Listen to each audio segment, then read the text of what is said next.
जानेवारी 2026 मध्ये सोलापूर शहरामध्ये महानगरपालिका निवडणुका होणार असल्याने त्या निवडणुकीच्या काळामध्ये कायदा व सुव्यवस्थेचा प्रश्न निर्माण होऊ नये, तसेच निवडणुका भयमुक्त वातावरणात पार पडाव्यात म्हणून पोलीस आयुक्त एम राजकुमार तसेच पोलीस उपायुक्त सोलापूर विजय कवाडे, सहाय्यक पोलीस आयुक्त पोमण यांनी वेळोवेळी बेकायदेशीररित्या शस्त्र बाळगणाऱ्या इसमांचा शोध घेऊन त्यांच्यावर कायदेशीर कारवाई करण्याबाबत आदेश देऊन मार्गदर्शन केले होते. दिनांक 20 डिसेंबर 2025 रोजी गोपनीय बातमीदारामार्फत माहिती मिळाली की एक इसम धारदार तलवारी घेऊन रूपाभवानी मंदिराकडे जाणाऱ्या लिंगायत स्मशानभूमीच्या कंपाऊंडजवळ येणार असल्याची खात्रीशीर बातमी मिळाल्याने वरिष्ठ पोलीस निरीक्षकांच्या आदेशाने पोलीस ठाण्याचे गुन्हे प्रकटीकरण पथकातील अधिकारी आणि अंमलदार यांनी लिंगायत स्मशानभूमीजवळ सापळा रचून दुपारी 3:30च्या सुमारास मिळालेल्या माहितीच्या आधारे संशयित इसमास जागीच गराडा टाकून पकडले.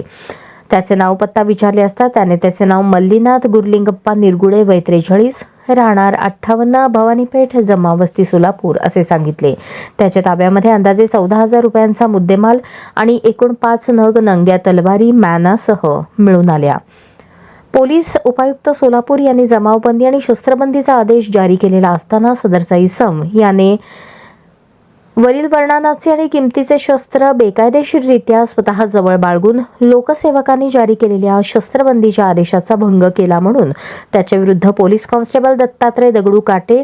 यांनी जोडभावी पेठ पोलीस ठाणे सोलापूर शहर यांनी सरकारतर्फे दिलेल्या फिर्यादीवरून आरोपी मल्लीनाथ निरगुडे याच्या विरुद्ध जोडभावी पेठ पोलीस ठाणे येथे भारतीय हत्यार कायदा कलम 425 सह महाराष्ट्र पोलीस कायदा कलम 37(1) अन्वये गुन्हा दाखल करण्यात आला आहे. सदरची कामगिरी पोलीस आयुक्त एम राजकुमार, पोलीस उपायुक्त विजय कवाडे, सहाय्यक पोलीस आयुक्त पोमण, वरिष्ठ पोलीस निरीक्षक सूरज मुलाणी, पोलीस निरीक्षक गुन्हे मिसाळ यांच्या मार्गदर्शनाखाली सहाय्यक पोलीस निरीक्षक Mahadik, police head constable Khajappa Parasappa Arenavaru, Ashok Shivsharan, Shivanand Lohar, Basavraj Swami, police शिपाई दत्तात्रय काटे, पोलीस कॉन्स्टेबल अभिजित पवार, निलेश घोगरे, विठ्ठल काळजे या पथकाने पार पाडली.